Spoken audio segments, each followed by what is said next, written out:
The negative charge minus Q2 is fixed while positive charge Q1 as well as the conducting sphere S is free to move if the system is released from rest.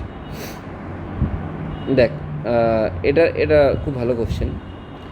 Q1 যদি হয় এখানে কী হবে, obviously minus Q1 আসবে, আর বাইরের সারফেসে uniformly plus Q1 আসবে। এই ভেতরে ইলেকট্রোস্ট্যাটিক শিল্ডিং হবে, তার জন্য এই Q1-এতে কোনো কিছু এফেক্ট পড়বে না।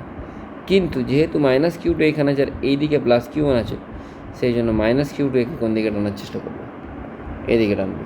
তাহলে অপশন এর ভেতরে শিল্ডিং এফেক্ট হচ্ছে, ইলেকট্রোস্ট্যাটিক শিল্ডিং, সেই জন্য এখানে নেট ফোর্স সবসময় জিরোই থাকবে, নেট ফিল্ড জিরোই থাকবে। নেট ফিল্ড জিরো মানে Q1 রেস্টেই থাকবে। তাহলে মাইনাস, বোঝা গেল কি বললাম? তো এটাতে কোনো চেঞ্জেস হবে না, কিন্তু এ বাঁ দিকে মুভ করবে, মানে মাইনাস Q2-র জন্য প্লাস Q1টা এদিকে অ্যাট্রাক্ট হবে। কিন্তু এই ভেতরে Q1-এ কোনো এফেক্ট হবে না, ইলেকট্রোস্ট্যাটিক শিল্ডিং, এখানটাতে নেট ফিল্ড জিরোই হবে।